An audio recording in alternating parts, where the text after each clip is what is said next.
Hello everyone, कैसे हैं आप सब। चैम्पियन ऑफ लॉ के इस यूट्यूब चैनल पे आप लोगों का एक बार फिर से स्वागत है। हम लोग यूपी एपीओ 2022 टारगेट कर रहे हैं, जिसमें जो 15 क्वेश्चन आने हैं उत्तर प्रदेश पुलिस रेगुलेशन और पुलिस एक्ट से। पुलिस एक्ट पे मैंने ऑलरेडी वीडियो बना दिया है, 2 वीडियोस बनाए हैं। अगर आपने नहीं देखा है तो आपको देखना चाहिए और उनको नोट डाउन करके आपको उसको याद रखना चाहिए। अब हम लोग डिस्कस करेंगे Uttar Pradesh police regulation. Uttar Pradesh police regulation जो कि पुलिस एक्ट के कंपेयर में बहुत ही लेंदी है और क्वेश्चन 7-8 आते हैं। लगभग 7-8 क्वेश्चन पुलिस एक्ट से आता है, 7-8 क्वेश्चन रेगुलेशन से आता है। तो पुलिस एक्ट तो छोटा एक्ट है, वहाँ आसानी से आप कर लेते हैं और 7-8 क्वेश्चन आपका हो जाता है। लेकिन ये रेगुलेशन काफ़ी लंबा रेगुलेशन है, बहुत लेंदी रेगुलेशन है। तो यहाँ पूरा रेगुलेशन पढ़ने की बहुत ज़रूरत नहीं है। हम लोग सिर्फ उतना ही फोकस करेंगे जो रेगुलेशंस, जो पैराज रेगुलेशन के इम्पोर्टेंट हैं। तो ये इम्पोर्टेंट कैसे हैं, इसका पता कैसे लगाया जाए। तो इसका सिर्फ एक ही तरीका है पता लगाने का कि आप प्रीवियस ईयर के क्वेश्चन पेपर सॉल्व करेंगे तो आप देखेंगे क्वेश्चन कौन से चैप्टर से, कौन से पैरा से ज़्यादा पुटअप हो रहे हैं। तो उसी तरीके से हम लोग इसको बाइफरकेट करेंगे। तो जैसे मैं आपको बता दूं कि जैसे जो भी प्रीवियस ईयर्स में क्वेश्चन पेपर आए हैं 7-8 साल, पिछले 7-8 पेपर में, उनमें जैसे 2006 का जो पेपर हुआ था उसमें 8 क्वेश्चन आए थे पुलिस रेगुलेशन से। 2002 में जो पेपर हुआ था 2 क्वेश्चन आया था पुलिस रेगुलेशन से बस। 2007 में जो पेपर हुआ था 10 क्वेश्चन पुलिस रेगुलेशन से आया था। 2007 में कोई एक स्पेशल पेपर हुआ था, उसमें 8 क्वेश्चन आए थे पुलिस रेगुलेशन से। 2011 में 7 क्वेश्चन आए थे पुलिस रेगुलेशन से। 2015 में 6 क्वेश्चन आए थे और 2020 में 6 क्वेश्चन आए थे। तो हम लोग ये देख सकते हैं कि ये जो भी क्वेश्चन आ रहे हैं, नंबर ऑफ क्वेश्चन 7-8, 7-8, 9-10 एक एवरेज मान सकते हैं। उस एवरेज के हिसाब से हम अपनी तैयारी करेंगे। और ये हो गया कि क्वेश्चन कितने आए। अब हम इसको कैसे समझ पाएंगे कौन से चैप्टर इंपॉर्टेंट हैं। तो वही क्वेश्चन को ही पढ़ के लास्ट ईयर के क्वेश्चन पेपर सॉल्व करके हम लोग देख सकते हैं कि कौन से पैरा से ज़्यादा क्वेश्चन पुटअप हो रहा है। उसके हिसाब से हम लोग उस चैप्टर को कवर करेंगे, क्योंकि पूरा चैप्टर 37 चैप्टर और 554 पैरा पढ़ना बहुत कोई वाइजफुल डिसीज़न नहीं है। तो इसलिए उतना पढ़ना 7-8 क्वेश्चन के लिए कोई वाइजफुल डिसीज़न नहीं है। तो हम लोग सिर्फ अपने गोल ओरिएंटेड, गोल ये है कि हमको पेपर अपना क्रैक करना है, तो उस हिसाब से पढ़ेंगे, ना कि हमको नॉलेज ओरिएंटेड पढ़ना है। तो हम लोग चलते हैं, देखते हैं कि कौन से इम्पोर्टेंट हैं चैप्टर। क्योंकि लास्ट ईयर का मैंने जब पेपर सॉल्व किया तो देन आई फाउंड कि कौन कौन से चैप्टर इम्पोर्टेंट हैं। तो चलिए देखते हैं हम लोग। जैसे चैप्टर 1 इम्पॉर्टेंट है, चैप्टर 2 इम्पॉर्टेंट है, चैप्टर 4 इम्पॉर्टेंट है, 5 इम्पॉर्टेंट है, 6 इम्पॉर्टेंट है, 8 इम्पॉर्टेंट है, 9 इम्पॉर्टेंट है, 12 इम्पॉर्टेंट है, 14 इम्पॉर्टेंट है, 19 इम्पॉर्टेंट है, 20 इम्पॉर्टेंट है, 29 इम्पॉर्टेंट है, 31 इम्पॉर्टेंट है, 32 इम्पॉर्टेंट है और 33 इम्पॉर्टेंट। ये चैप्टर्स इम्पॉर्टेंट कैटेगरी में आते हैं। इसके अलावा 37 चैप्टर्स में जो भी चैप्टर्स बच रहे हैं, लगभग 20 चैप्टर्स, वो लेस इम्पॉर्टेंट की कैटेगरी में आता। अगर उनको आप नहीं भी करेंगे तो बहुत फ़र्क नहीं पड़ने वाला। 1-2 क्वेश्चन का फ़र्क पड़ सकता है, लेकिन 1-2 क्वेश्चन के लिए आपको फिर सारा चैप्टर कवर करना पड़ेगा अच्छे से। तो ये बहुत वाइजफुल डिसीज़न नहीं। इसके एवज़ में आप दूसरे लॉ को कवर कर सकते हैं, जैसे उधर आईपीसी, सीआरपीसी, उनको और स्ट्रेंथन कर सकते हैं। तो ये सारी चीज़ें आप कर सकते हैं। तो हम लोग इम्पॉर्टेंट चैप्टर्स को कंसीडर करते हुए अपना डिस्कशन, अपना लेक्चर यहाँ कंटिन्यू करेंगे। तो चलिए हम लोग चैप्टर 1 देखते हैं, जो कि इम्पॉर्टेंट चैप्टर है, जो बेसिकली बताता है powers and duties of officers के बारे में बताता है। पार्ट 1 में पावर्स एंड ड्यूटीज़ और ऑफिसर्स, अच्छा 4 जो पार्ट्स हैं इसमें, उनमें पहले पार्ट में power and duties of officers की बात की गई, जो कि हमारा पैरा 1 से लेके 96A तक है। दूसरा पैरा जो है 97 से लेके 396 तक है, जो कि पर्टिकुलर्स ड्यूटी के बारे में बताता है। फिर अगला जो पैरा है 397 से लेकर 526 तक है, जो एडमिनिस्ट्रेशन के बारे में बताता है, कैसे एडमिनिस्ट्रेशन होगा इन पुलिस अथॉरिटीज़ का। और जो चौथा पैरा है वो 527 से लेके 554 तक। 527 से लेके 554 तक है लास्ट, जो कि ट्रेनिंग्स के बारे में बताता है कि पुलिस अथॉरिटीज़ की ट्रेनिंग्स इन सब ये सब कैसे किया जाएगा। तो चलिए हम लोग पहले पार्ट में पहला चैप्टर देखते हैं, जो कि पहले पार्ट में पहला चैप्टर जो है वो है सुपीरियर ऑफिसर्स के बारे में, जो कि ये है पैरा 1 से लेके 17 तक। हम लोग इसको तो आज पैरा 1 कवर ही कर लेंगे, थोड़ा लंबा वीडियो हो सकता है क्योंकि ये पैरा थोड़ा सा टेक्निकल भी है और थोड़ा सा लेंदी भी है 1 से 17 तक, लेकिन हम लोग कर लेंगे कि देखेंगे स्ट्रक्चर कैसे है पुलिस अथॉरिटीज़ का, कौन कहाँ अपॉइंट होता है, तो ये सारी चीज़ें हम लोग देखेंगे। तो पहले तो मैं आपको एक स्ट्रक्चर बता देता हूँ कि जो पुलिस अथॉरिटीज़ हायर रैंक से लगा के लोअर रैंक कांस्टेबल तक होते हैं उनका स्ट्रक्चर कैसे होता है। तो सबसे पहले जो होता है वो स्टेट में डीजीपी होता है, डायरेक्टर जनरल ऑफ पुलिस। सबसे पहले वो स्टेट का पुलिस डिपार्टमेंट का हेड होता है। उन डीजी में आपको अलग अलग डिपार्टमेंट्स मिलते हैं, जैसे डीजी पुलिस होता है, डायरेक्टर जनरल ऑफ पुलिस हो गया, डीजी होमगार्ड होता है, डीजी फायर सर्विस हो गया, डीजी ट्रेनिंग हो गया, डीजी सीआरडी, मतलब उस डीजी में डायरेक्टर जनरल में अलग अलग होते हैं, training, home guard, police, fire service, ऐसे करके बहुत अलग डीजी होते हैं। तो वो हो गया डीजी। डीजी के बाद एडिशनल डीजी हो गया तुम्हारा, उसी के पैरेलल में उसकी सहायता के लिए, उसके कार्यों को देखने के लिए एडिशनल डीजी हो गया। उसमें भी अलग अलग होते हैं, विजिलेंस हो गया, जैसे ट्रेनिंग हो गया, लॉ एंड ऑर्डर हो गया, additional DG of law and order हो गया, और एंटी करप्शन हो गया, रेलवे हो गया, तो और भी होते हैं, ऐसे कई होते हैं। तो ये एक हायरार्की है, सबसे ऊपर डीजी हो गया, उसके बाद उसके हेल्प के लिए, उसके कार्यों को देखने के लिए एडीजी हो गया। ये स्टेट के लिए है ऊपर से पहली हायरार्की डीजी की। दूसरे होता है IG, inspector general of police, जो होते हैं जोन में। जोन क्या होते हैं, रेंजेस को मिलाकर जोन बनाया जाता है, 2 3 4 रेंजेस को मिलाकर जनरली जोन बनाया जाता है। तो जोन का जो हेड होता है वो आईजी होता है, inspector general of police, zones में। तो लगभग 8 जोन यूपी में है, 8 जोन यूपी में है इस समय। तो सब जोन का जो हेड होता है, हर जोन में जो हेड होता है पुलिस डिपार्टमेंट का, वो आईजी रैंक का अधिकारी होता है। उसके बाद डीआईजी होता है, डीआईजी होता है, deputy inspector general of police. ये रेंज के हेड होते हैं। तो लगभग 2-3-4 डिस्ट्रिक्ट्स को मिलाकर रेंज बनाए जाते हैं।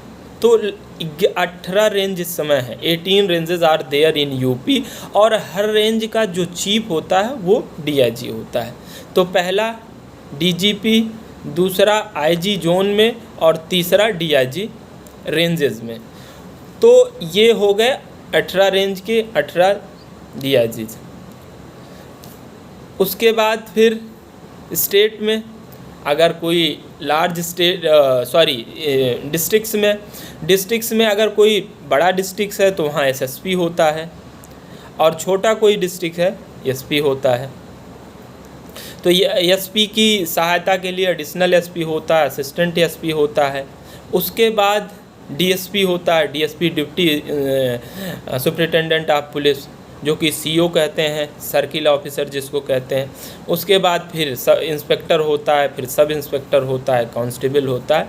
तो ये एक हायरार्की है। इस हायरार्की के पर्सपेक्टिव में हम लोग देखेंगे कि इनका क्या काम है, कैसे है। तो पहला जो भी ये क्या कहते हैं चैप्टर है, ये चैप्टर इसी इनके सुपीरियर ऑफिसर्स के बारे में बताता है, जो पैरा 1 से लेके 17 तक है। जो मैं चीज़ें बता रहा हूँ आपको नोट डाउन कर लेना चाहिए, आपको इसको याद रखना चाहिए, तो ये बहुत बेनिफिशियल होगा। तो चलिए हम लोग शुरू करते हैं चैप्टर 1 के बारे में। चैप्टर 1 के बारे में, पैरा 1 के बारे में बताया गया है। कौन है पैरा 1 के बारे में, तो डीजीपी के बारे में बताया गया है, डायरेक्टर जनरल ऑफ पुलिस के बारे में बताया गया है कि उनका क्या काम होगा और वो किस लिए अपॉइंट हो रहे हैं।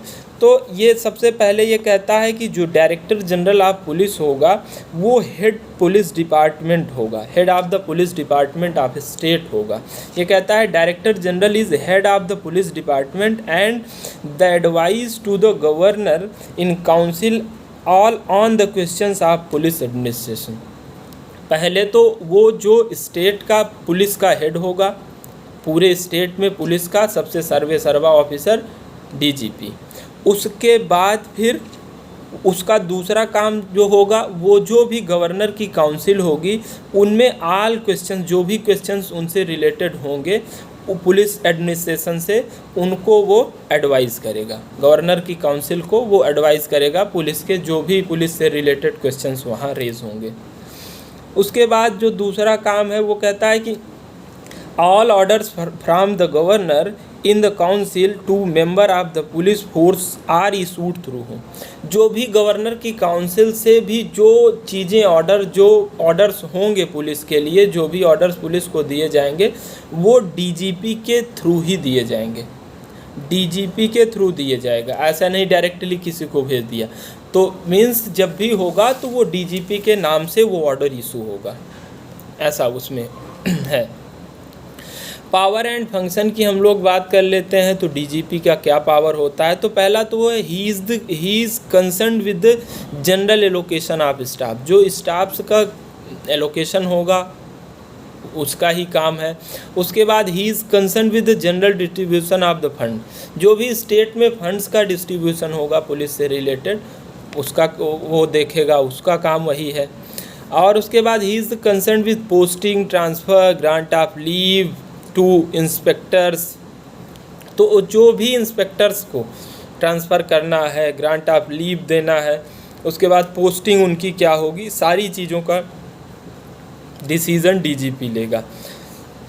ये है डीजीपी का काम। उनके फंक्शंस क्या होंगे, उनकी ड्यूटीज़ क्या होंगी। तो जो मैंने ड्यूटीज़ 3-4 बताई, जो फंक्शंस बताए, वही उनका काम है, वही उनकी ड्यूटीज़ है। आपको याद रखना चाहिए, उसी से क्वेश्चन है। उसके बाद हम लोग देखते हैं पैरा 1A। पैरा 1A में क्या है? Additional inspector general of police. तो जो भी आईजी होता है, जोन का होता है, तो उस आईजी के सहायता के लिए additional inspector general of police AIG होता है। एआईजी जो कि पैरा 1A में है, जोन में ही होता है, क्योंकि आईजी जो होता है जोन लेवल का वो सबसे बड़ा अधिकारी होता है, तो उसी की सहायता के लिए एआईजी होता है। तो एआईजी का काम क्या होता है पैरा 1 में? तो एआईजी जो है will be in-charge and supervising officer of the region under them and will give appropriate guidance to the deputy inspector general of their region. जो एआईजी होगा, जो उसके अंडर में डीआईजी होगा, उसको क्या करेगा? वो गाइड करेगा। डीआईजी को एआईजी गाइड करता है। और उसके बाद उसके ड्यूटीज़ क्या हैं? Duties powers in relation to the employees officer and their region. वो क्या करेगा? To transfer non gazetted officer of the region under them. उनके रीजन में जो भी ऑफिसर्स होंगे, रीजन या जोन, उनके रीजन या जोन में जो भी ऑफिसर्स होंगे, उनके नॉन गैजेटेड ऑफिसर्स होंगे, उनके ट्रांसफ़र का काम कौन देखेगा? एआईजी देखेगा, additional inspector general of police. और उसके बाद to dispose of the representation, appeal, revision and petition. जो भी रिवीज़न, अपील और रिप्रेजेंटेशन आएंगे उनका निपटारा यही करेगा। और उसके बाद हम लोग आ जाते हैं नेक्स्ट पैरा पे। तो ये 2-3 जो भी प्राइम फंक्शंस हैं उनके यही हैं। वैसे तो और फंक्शन है, लेकिन उतना पढ़ने की कोई बहुत आपको हायरार्की याद रखनी है और 2-3 एक फंक्शन जो इम्पोर्टेंट होते हैं वो देखना है। उसके बाद पैरा 2 और 3 आ जाते हैं। पैरा 2 और 3 में डीआईजी के बारे में बताया गया, deputy inspector general of police. 2 में कहता है power and responsibilities of DIG as in-charge of the ranges. तो रेंजेस में क्या होता है? डीआईजी होता है। रेंजेस का जो प्राइम हेड होता है, जो हेड होता है पुलिस डिपार्टमेंट का, वो डीआईजी होता है। रेंजेस कई डिस्ट्रिक्ट्स को मिलाकर 2-3-4 डिस्ट्रिक्ट्स को मिलाकर रेंज बनाई जाती है। तो रेंजेस का जो हेड होता है वो डीआईजी होता है। तो उसका काम यही है कि certain deputy inspector general are the in-charge of the range of. तो ये जो भी डीआईजी होंगे वो रेंज के इंचार्ज होते हैं। Each of them is responsible for efficiency of police in his range. Police की इफ़िशियंसी के लिए वही रिस्पॉन्सिबल होंगे अपने रेंजेस में। उसके बाद he must always be close touch with the superintendent and be ready to act. तो जो डीआईजीज होते हैं रेंजेस के, जो प्राइम ऑफिसर होते हैं, वो हर डिस्ट्रिक्ट में जो भी एसपी एसएसपी होता है उनके डायरेक्ट टच में होंगे, उनको सीधा वही लीड करेंगे, वही गाइड करेंगे। डीआईजीज जो हैं वो जो भी डिस्ट्रिक्ट्स के एसपी और एसएसपी होते हैं उनको गाइड करेंगे। वो रेंज के होते हैं, एसपी से बड़े होते हैं, 3-4 डिस्ट्रिक्ट्स को मिला के रेंज बनाया जाता है। तो रेंज के जो भी प्राइम अधिकारी मीन्स डीआईजी होंगे वो एसपी को गाइड करते हैं। और उनका जो प्रोमिनेंट काम है वो कहता है he must inspect the work of superintendent of each district at least once in year. साल भर में एक बार जो भी एसपी होंगे एसएसपी होंगे डिस्ट्रिक्ट्स में, उनके काम को डीआईजी देखेगा, उनके काम को वो इंस्पेक्ट करेगा कि देखेगा वो क्या कर रहे हैं, सही कर रहे हैं, प्रॉपर तरीके से फंक्शनिंग हो रही है कि नहीं हो रही है। उसके बाद पैरा 3 है duties of deputy inspector general of police in his. अब डीआईजी का क्या ड्यूटी होगा पैरा 3 में ये बताता है। वो कहता है कि he is responsible for general supervision of crime in the range. जो भी क्राइम रेंजेस में होते हैं उनके जनरल सुपरविज़न के लिए जो ऑफिसर लायबल होगा वो डीआईजी होगा। उसके बाद कहता है he must see the proper measures are to be taken to deal with the serious outbreaks and must effect the cooperation between district. जो भी कोई अचानक से आउटब्रेक होता है लॉ एंड ऑर्डर को लेकर रेंजेस में, वो उनकी ड्यूटी है कि वो मेंटेन रखे। और उसके बाद वो एक कोऑपरेशन रखे, डिस्ट्रिक्ट्स के पुलिस डिपार्टमेंट में कोऑपरेशन रखने का काम डीआईजीज का होता है। वो रेंजेस के अधिकारी होते हैं बड़े, तो डीआईजीज डिस्ट्रिक्ट्स में कोऑपरेशन रखते हैं। और कहता है आगे कि कीप अप रजिस्टर, वो एक ऐसे रजिस्टर भी बना के रखेंगे जिसमें क्या रहेगा, डायकोटी से रिलेटेड, मर्डर से रिलेटेड, रॉबरी से रिलेटेड, पॉइजनिंग से रिलेटेड और miscellaneous cases in inspector general से फॉर्म नंबर 138। तो रॉबरी, मर्डर, डायकोटी, इन सब से जो भी चीज़ें होंगी, उस जो भी क्राइम्स होंगे उस रजिस्टर में लिखा जाएगा। उनको एक रजिस्टर भी अपने रेंज में रखना पड़ेगा।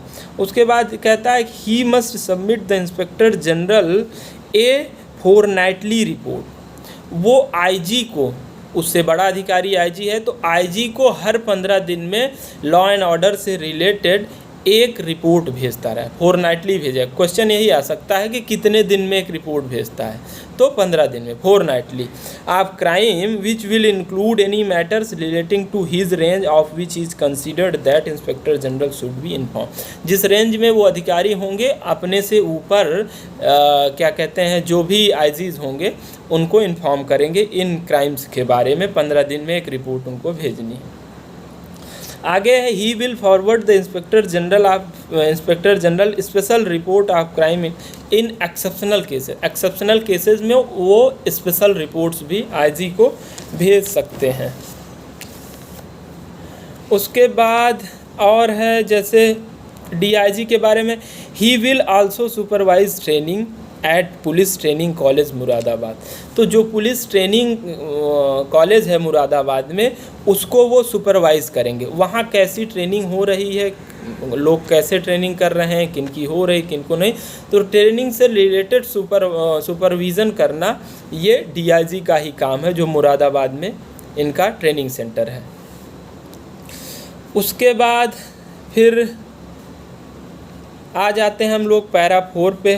पैरा 4 कहता है deputy inspector general government railway police. तो पैरा 4 में बेसिकली बात करता है कि गवर्नमेंट रेलवे पुलिस जो होगी, जो रेलवे पुलिस होते हैं जैसे आरपीएफ में, वहाँ भी डिप्टी इंस्पेक्टर जनरल होता है, डीआईजी। तो वहाँ ये कहता है कि पावर्स ऑफ द, पैरा 4 में कहता है powers of assistant to the inspector general government railway police. तो हाँ, ये assistant to the inspector general in charge of government railway police has power, duties and responsibility of ranges deputy inspector general in regard the railway police station in charge. तो जो assistant to the inspector IG का जो भी assistant होता है railway में, वो क्या करेगा, उसकी ये पावर्स, ड्यूटीज़ एंड रिस्पॉन्सिबिलिटीज़ होंगी कि जो भी रेंजेस हैं डिप्टी इंस्पेक्टर जनरल के रिगार्ड में, जो कि रेलवे पुलिस सेक्शंस में हैं, उनकी जो भी ड्यूटीज़ हैं, उनको जो भी रिस्पॉन्सिबिलिटीज़ हैं, उनको वो असिस्ट करे। और उसके बाद वैसे ये पैरा 4 कोई बहुत इम्पोर्टेंट नहीं, आप लोग स्किप भी कर सकते हैं। और उसके बाद पैरा 5 में आ जाते हैं, जो कि कमिश्नर के बारे में बताता है कि एक कमिश्नर भी होगा। तो कमिश्नर में ये कहता है कि the term commissioner when ever it occurs in police regulation, जब भी पुलिस रेगुलेशन में कमिश्नर की बात की जाएगी तो उनमें कौन कौन से लोग इंक्लूड होंगे, उनमें कहता है कलेक्टर इंक्लूड होगा और deputy commissioner in charge of division.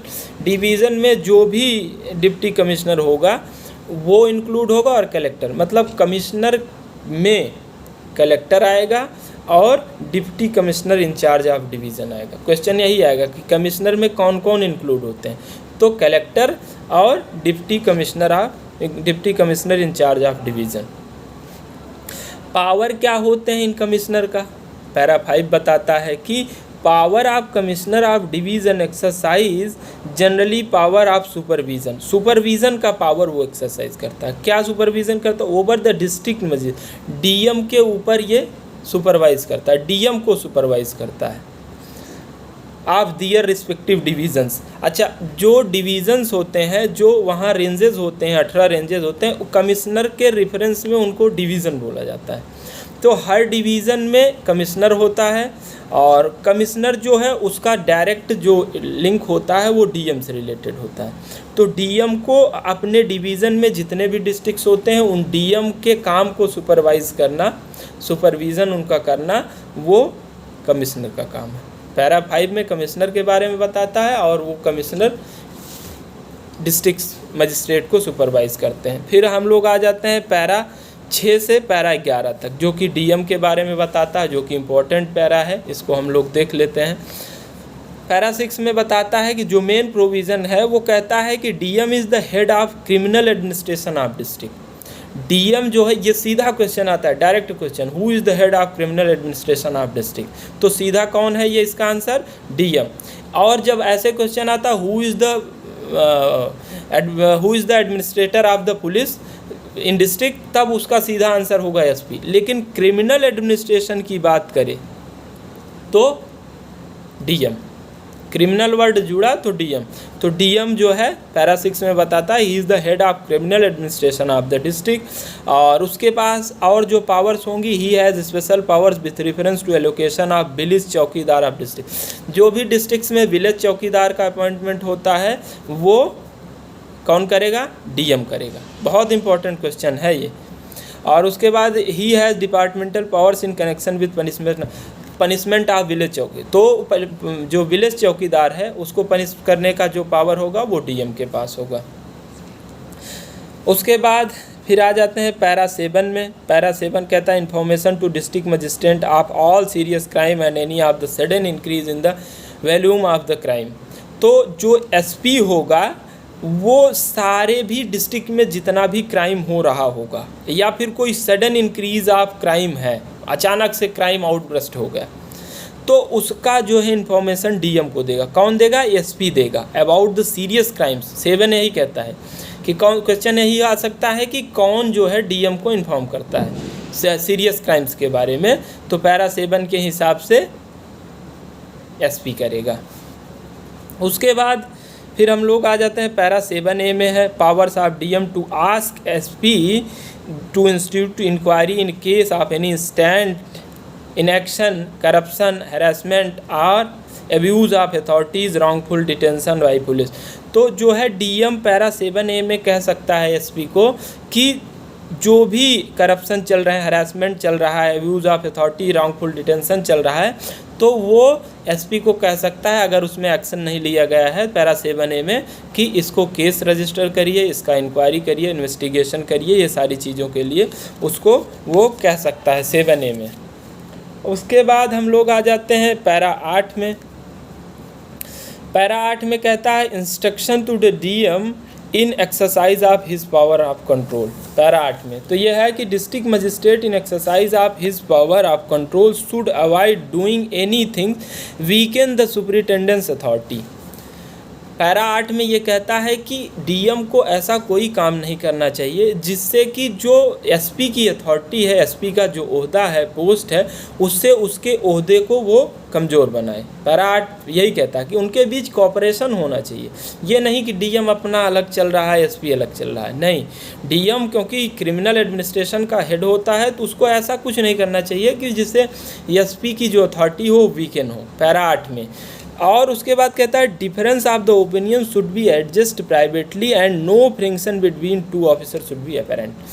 तो जो भी डिफरेंसेस होगा उनको प्राइवेटली, एसपी और डीएम में प्राइवेटली उसको एडजस्ट करना चाहिए, प्राइवेटली उसको निपटाया जाना चाहिए। और उसके बाद जो भी फ्रिक्शंस होंगे उनको कोई फ्रिक्शंस होना ही नहीं चाहिए।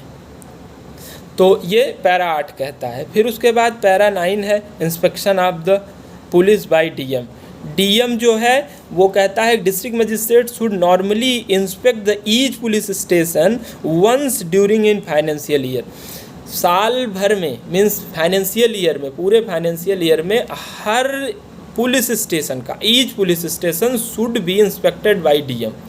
डीएम को हर पुलिस स्टेशन में जाना चाहिए और उसका इंस्पेक्शन करना चाहिए, वहाँ सही से चीज़ें चल रही हैं कि नहीं चल रही हैं। ये पैरा 9 बेसिकली बताता है। फिर हम लोग आ जाते हैं पैरा 10 में, जो कि बहुत इम्पोर्टेंट है, बहुत इम्पोर्टेंट। ये कहता है to obtain sanction of DM of expunction of crime from the crime register. Crime register से अगर कोई अपराध को हटाना है तो किसका सैंक्शन लिया जाएगा, ये क्वेश्चन डायरेक्ट आता है। तो सीधा सा है कि पैरा 10 में कहता है कि the sanction of district magistrate is necessary to expunction of the crime from the crime register. Crime register से किसी क्राइम को हटाने के लिए डीएम का सैंक्शन जरूरी है, बहुत इंपॉर्टेंट है, ये क्वेश्चन बहुत बार आया है। तो डीएम का सैंक्शन जरूरी है। फिर हम लोग आ जाते हैं पैरा 11 में। पैरा 11 में कहता है power of superintendent in in licensing and regulating the प्रोसेसन। जो है ये एसपी की पावर बताता है लाइसेंस देने में और उसको रेगुलेट करने में, कोई प्रोसेसन को रेगुलेट करने में। तो पैरा 11 में इसको कहता है कि जो the power of superintendent and assistant superintendent of regulation of police as assemblies procession and licensing of the same under section 30 of the police act. हम लोग पुलिस एक्ट पढ़े थे, सेक्शन 30 में वो लाइसेंसिंग और रेगुलेशन की बात करता है। कोई प्रोसेसन, कोई जुलूस, कोई ड्रिल वगैरह किया जाता है, कोई धरना प्रदर्शन किया जाता है तो वहाँ रेगुलेशन किया जाता है। तो वही बताता है कि जो वो पावर है एसपी की वहाँ वो क्या होगी, वो सब्जेक्ट टू डीएम होगी। यहाँ बताता है पैरा 11 में, ये कहता है कि जो भी पावर सेक्शन 30 में है पुलिस एक्ट के एसपी की, वो सब्जेक्ट टू डीएम होगी, डीएम के अधीन होगी, डीएम के कंट्रेरी जाके वो ऐसा कोई ऑर्डर नहीं निकालेगा। ये पैरा 11 बताता है, बहुत इंपॉर्टेंट है। फिर उसके बाद हम लोग आ जाते हैं पैरा 12 से 16 तक, जो एसपी के बारे में बात करता है। तो एसपी जो होता है वो होता है कि head of the police force in district. Police force का हेड होता है डिस्ट्रिक्ट में कौन, एसपी। आपको ये डिफरेंस समझना चाहिए। जब क्रिमिनल एडमिनिस्ट्रेशन आप की बात आएगी, head of the criminal administration of district तो डीएम, लेकिन head of the police force of the district तो एसपी। क्वेश्चन यही कंफ्यूज करेगा, तो आपको बहुत क्लियर होना चाहिए, should be very much clear about कि head of the police administration, criminal police administration is DM. Head of the police department, head of the police force in district SP. Criminal administration DM और police officers का जो head होगा वो SP होगा। तो para 12 में यही कहता है कि वो जो है हेड होगा पुलिस फोर्स का डिस्ट्रिक्ट में, ही is the responsible for its efficiency and discipline and for the proper performance. जो पुलिस के परफॉर्मेंस होंगे, एडमिनिस्ट्रेशन होगा और डिसिप्लिन होगा डिस्ट्रिक्ट में, वो एसपी के अंडर होगा। He must see order of the courts and other competent authorities are promptly उसको ये देखना चाहिए कि कोई ऑर्डर जो कोर्ट दे रही या कि कोई कॉम्पिटेंट अथॉरिटी दे रही है उसका एग्जीक्यूशन प्रॉम्प्टली हो रहा है कि नहीं हो रहा है। और ये कहता है all communication between magistrate and police force must be conveyed through him. जो भी पुलिस फोर्स में और मजिस्ट्रेट में कोई भी कम्युनिकेशन होगा, मजिस्ट्रेट कोई ऑर्डर देता है पुलिस को तो वो एसपी के थ्रू होगा। बीच में एसपी मीन्स एक रोल प्ले करेगा कि वो बीच में ऑर्डर उसके थ्रू जाएगा पुलिस डिपार्टमेंट को, जो भी मजिस्ट्रेट ऑर्डर देंगे, एग्जीक्यूटिव मजिस्ट्रेट जो भी देगा। उसके बाद पैरा 13 है responsibilities of superintendent of police. Superintendent की रिस्पॉन्सिबिलिटी क्या होगी तो कहता है superintendent when at headquarter should attend the office. जब हेड क्वार्टर में है तो ऑफिस जाना चाहिए। At his resident he should be readily accessible to the member of public. अगर वो रेजिडेंट में है तो उसको पुलिस पब्लिक से मिलना चाहिए, ईजिली एक्सेसिबल वो होना चाहिए। ऐसा नहीं कि पुलिस लोगों से मिल ही नहीं रहा, पब्लिक से मिल ही नहीं रहा, उसको मिलना चाहिए। ये बताता है उसके ड्यूटीज़ और रिस्पॉन्सिबिलिटीज़ के बारे में। और उसके बाद फिर ये कहता है कि superintendent of police must see each police station in his district fully inspected bye gazetted officer annually. Superintendent of police जो होगा वो ये देखना चाहिए उसको कि जो भी डिस्ट्रिक्ट में गेजेटेड ऑफिसर्स हैं वो सही से काम कर रहे हैं कि नहीं, तो उनको ये देखेगा। उसके बाद कहता है उसके बाद in a manner laid down in memorandum on the inspection of police station by gazetted officer and must see himself visit every police station at least once in year. साल भर में एक बार हर पुलिस स्टेशन पे उसको visit करना चाहिए। SP को, DM को भी करना चाहिए, एसपी को भी करना चाहिए। अच्छा, ये कहता है कि अगर ये पॉसिबल नहीं है साल भर में एक बार जाना तो एटलीस्ट वंस इन 3 ईयर, 3 साल में एक बार तो ज़रूर ही जाना चाहिए। जनरली साल भर में जाना चाहिए हेडक्वार्टर्स पे, पुलिस स्टेशन पे। और अगर ये नहीं जा पा रहा है तो 3 साल में एक बार उसको जाना चाहिए, ज़रूर जाना चाहिए। उसके बाद आ जाते हैं हम लोग पैरा 15 पे। ये कहता है entries in English order book, और जिसको presently known as Hindi order book. पहले इंग्लिश ऑर्डर बुक कहा जाता था, अब हिंदी ऑर्डर बुक कहा जाता है। पैरा 15 के बारे में बताता है। ये कहता है कि ये कहता है English order book is a book which every executive order concerning the internal economy of constabulary is entered. जो भी इंटरनल इकोनॉमी के बारे में, कॉन्स्टेबलरी के बारे में, मतलब उनके कांस्टेबल से रिलेटेड चीज़ें होंगी वो हर इंग्लिश ऑर्डर बुक में रिकॉर्ड की जाएंगी, उनको वहाँ इंटर करना चाहिए। और ये कहता है the book is to be retained for 45 years after its completion. जब भी ये बुक कंप्लीट हो जाएगी, जो इंग्लिश क्राइम बुक है जिसको इंग्लिश ऑर्डर बुक कहते हैं, इंग्लिश ऑर्डर बुक जब भी कंप्लीट हो जाएगी उसके 45 साल तक इसको रखा जाना चाहिए। ये क्वेश्चन आता है कि इंग्लिश ऑर्डर बुक जब भी कंप्लीट होती उसके कितने साल तक उसको रखना चाहिए, रिटेन करना चाहिए, तो 45 ईयर्स तक। और उसके बाद आ जाते हैं हम लोग पैरा 16 में। पैरा 16 कहता है entries of all cognizable crime reported at police station in crime register.